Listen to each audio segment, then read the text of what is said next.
NorthJerseySports.com Athlete of the Week. You can nominate an athlete by tweeting at us, #NJSAOTW, or emailing us at njsaotw@northjerseysports.com.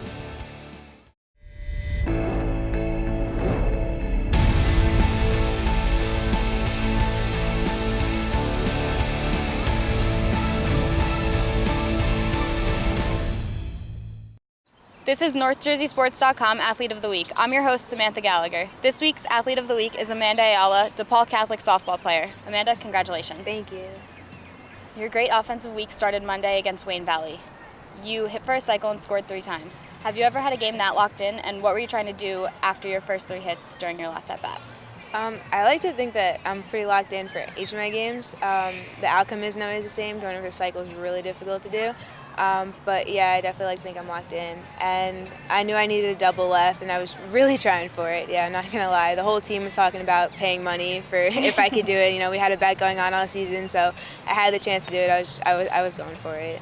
On Wednesday, you played league rival Paramus Catholic. You had 3 hits and 2 steals. How important was that game, not only for the league, but moving forward with the rest of the season? Like you said, it definitely was important for the league. That always is a big deal for us. But I think just getting wins in general is really important for later on in the season when your back's against the wall and, you know, you can look back and say, you know, we did this once, we can do it again, especially against a great team like PC. It's definitely important. You wrapped up your awesome week with 2 home runs on Friday and 1 on Sunday. Usually a leadoff hitter doesn't show that much power. What was your approach? My coach Peller always says to try and put your best swing through the pitcher's best pitch, and I think I've always taken that in, and that's what I really go for each at bat. It just so happens this year I'm finally a little stronger. I'm not hitting the fence, it's going over now. But yeah, that's basically it. I'm just going for it every time. Well, you're off to a great start this season. Last season didn't go as planned. You broke your leg January training for softball. Talk about what happened and how you felt the days after it happened.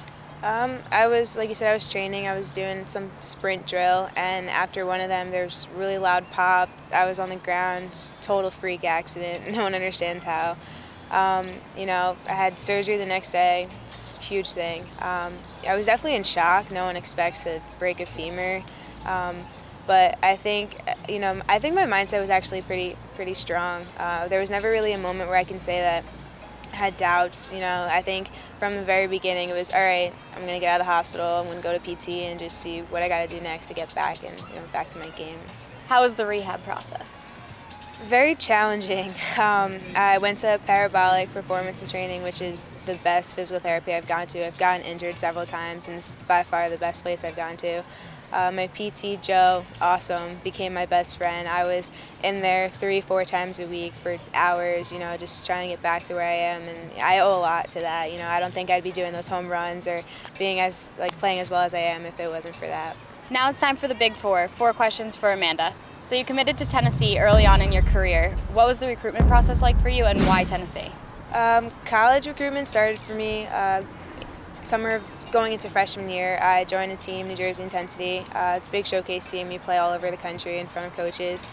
The first time I was ever noticed by any school would be down in Florida. But in regards to Tennessee, I was playing in Colorado. Probably one of the best games I've ever played. I went 5 for 5, threw a couple girls out of ceiling. I was a catcher at the time. And Coach Ralph Weekly was there watching his granddaughter play. He wasn't even recruiting at the time, and I just happened to be at the right place at the right time, doing the right things. After the game, he came over to my coach and was like, oh, let me see, tell her to call me. Then 2 tournaments later, I was playing in Florida, and the co-head coach, Karen, saw me in center field in Florida. I had another really great game.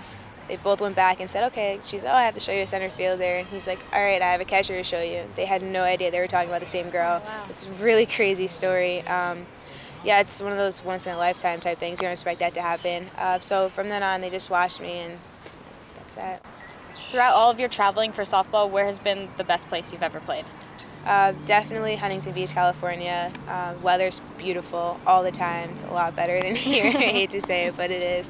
Definitely my favorite part about that is the sunsets as you're playing. Absolutely gorgeous. It's awesome. Who's been the toughest pitcher you've ever faced?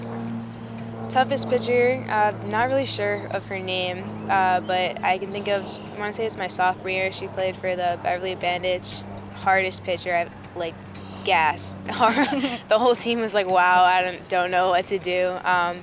Yeah, she was definitely the hardest one. I know I did get on base one time that game. I probably struck out at the beginning, but towards the end I did manage to use the ground, slap, get on. So I'd like to see her again, see what happened now. What has been your favorite memory playing for DePaul?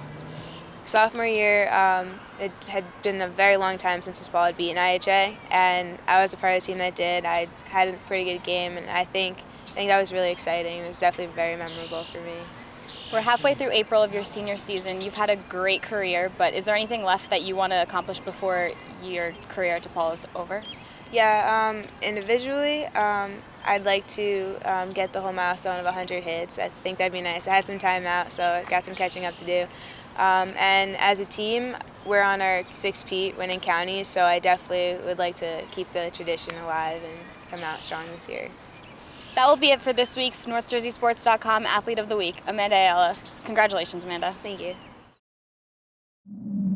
Do you want a highlight that will stand out from the mold? Rising Recruits is here for you. Professional title screens with easy-to-read important information. Use of multiple camera angles. Professional graphics that emphasize your skills for coaches to see. And 4K and high frame rate cameras to capture all the action. Call, email, or visit Small Moments Productions online today.